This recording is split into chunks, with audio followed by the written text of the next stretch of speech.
Saturday. Happy Sabbath. You celebrated. Oh, I just ran to the Giant and realized that the conference that's going on football-wise, Eagles against the Commanders, I guess it's today or this weekend. I haven't even been paying attention. But anybody that know me know I'm a Steelers fan. And they know my favorite color is green. So I'm trying to figure out why people looking at me mugging, because I live in D.C., Commanders Central. You feel me? If y'all don't grow up and stop being nasty spirited based off of a jacket somebody got on, I wasn't even thinking about the game. Me trying to decide what I want to do today. I'm just thinking, and then I stop and I'm conversating with somebody I'm cool with, and he's like, "Yeah, I can't mess with you until after the game. You got the colors on." I'm like, "What you talking about?"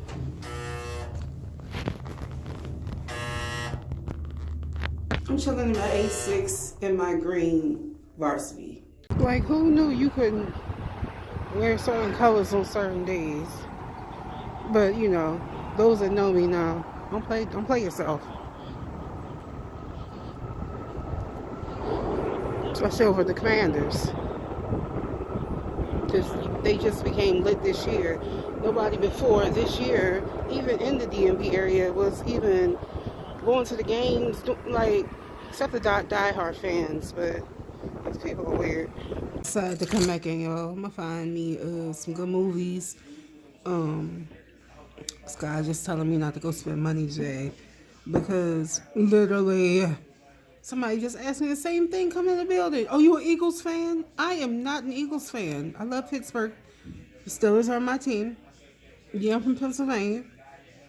But I don't have these colors on the day because of what you think. Leave me alone. So just to avoid me having to answer and say this or getting irritated and cursing somebody out and have to repent about it later, I'm going to stay home today. I'm going to drink me my Dr. Boylan. I always say that wrong. It's I said it right. Boylan. He makes I said he, I know it's a he that makes these. But the person that created these, or the company, they have a lemon lime type, a pineapple one, a ginger ale version, and then this one's like Dr. Pepper. If you know me, you know I love Dr. Pepper. Diet Dr. Pepper, the strawberries and cream Dr. Pepper, and I'm a Diet Coke lover. So this is the healthier version of Dr. Pepper. Because, it has the basics, but caffeine and all that good stuff, nothing's missing from here, but it's made with cane sugar instead of the processed sugar. So that's the difference. But yeah, I'm gonna stay home because I ain't liking what people putting down outside. But how y'all been? This is the last weekend in the first month of the beginning of the year. About to hit February. How y'all doing? What y'all doing? Getting ready for taxes and all that? Those were the days. But my children are grown. So all these little tax cuts that most parents that work, and I'm being keen with this, that work will get back these incentives. I think $500, $5,000 and $2,000 for it, whatever. It don't apply to me, so I really ain't been looking into it. But I know it's a lot of cuts coming for parents that got kids under the age of 17. Yeah, for this tax season. If you know me, you know I got a couple LLCs, so I don't get much back anyways. So it's not really ever a big thing to me. When I do my 1099s, I'll be praying I don't owe a lot or owe anything at all. So I'll be probably doing mine the end of February. But yeah, what's been up with you?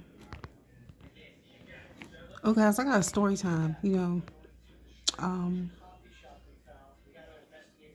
Has anybody experienced I'm cool with most of my exes, right? Yeah, I'm cool with my exes. Why? Because I'm that girl. But I'm cool with them. However, one of my exes from 27 years ago, and I mean that 27 years ago, I was 18. right before I met my children's father, has reached out to me, but in the most vulgar way. Now, I let this man, I started dating him at Job Corps, like I said before, my children's father, and he was abusive and a cheater and all that dumb stuff. We were together like 4 or 5 months, nothing serious. Because I stopped dating him because he was a whore and started dating my children's father. Yeah.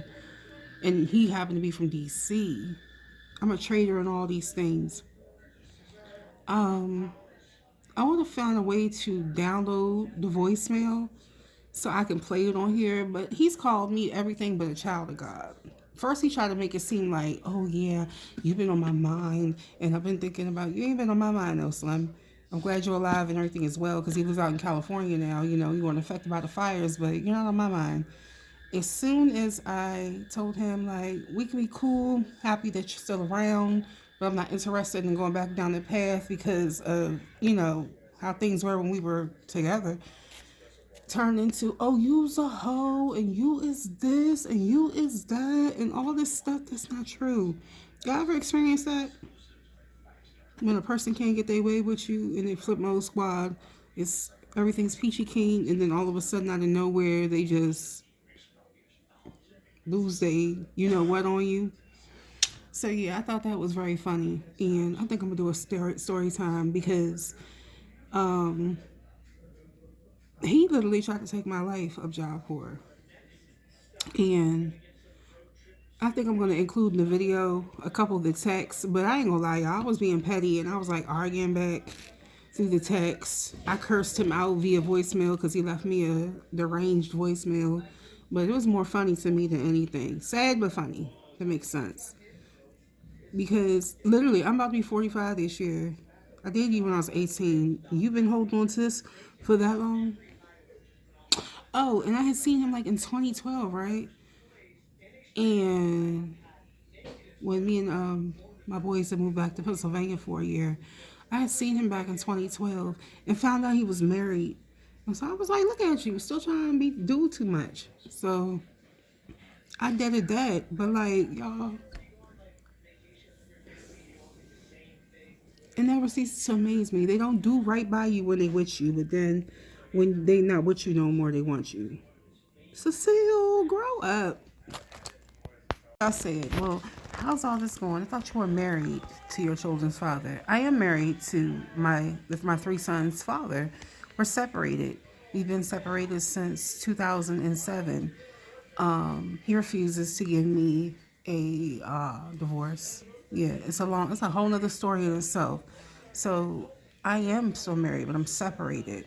So past couple years, I've come to terms with myself and with Christ, and just realized that it does say in the Word that if your spouse cheats on you, that gives you the right to move on. So let's be clear about that.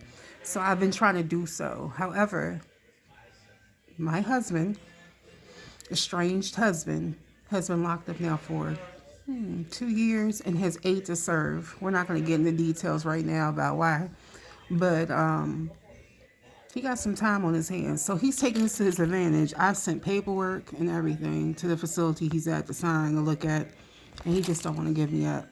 So that's how you hear me saying I've dated other people since 2007 up to this point, like in between, because of those things. Because look at them, that girl. They just don't want to give me up. It's crazy. Just a good woman, I guess, but it's corny. And unfortunately, when I had pushed years ago for the divorce to be finalized, like way back, like in 2011, and thinking everything was good, it wasn't. Something told me about a year ago to go and make sure it was valid. We still married. Bruh, he gonna have to give me a divorce, or I'm not even sure what avenue I would take to get this done, like pushed, but I need my freedom so I can be available for God allows me, to get married again. I can be available for my new husband. But yeah, that's why you're like, she keeps saying she's married, but she's been dating. It don't add up. It do add up. all this same time sequence, time frame. I'm separated and have been since 2017. Excuse me, 2007. 2007, sorry. Actually, 2017 was my last long-term relationship that we broke up. So, but yeah, it's just interesting how literally every person I've ever dated always ends up wanting me back. Whether it's for because they like the way my chicken tastes, whether they just miss my aura because I'm that girl, or whatever it may be. They always want me back because I'm a good person, and it's them that always cheat on me. Here's just a couple of clips of the text that I'm talking about. Y'all can slow down, pause it, or whatever to read them, but it might be mixed up too. I just started screenshotting a bunch of stuff. So I can kind of show you the jargon of how, I was talking calm, cool, collect. Of course, I'm in the green. He's in the grayish box. And yes, I have an Android. Mind your business. But yeah, you can see how he was just going 95 and south. Kept talking about my ex-husband who didn't know him from a can of paint. He literally had a vendetta and a beef, I guess, against DC people because he was from Philly. I don't know. But he was irritated because after he cheated on me, put his hands on me and everything in between, and I left him, I started dating somebody like maybe 3 months after that and ended up falling in love. And later on, of course, after we left Job Corps, 5 years down the line after that, blah, blah, blah, got married, had some children, and who knew this was still hanging over his head. Crazy work. Yeah, y'all. Be careful who you date. Be careful who you lay with. It doesn't matter what type of persona they put on when you meet them. Test the waters first. Because like I said, I was with him for like 4 months. And he act like everything else except that.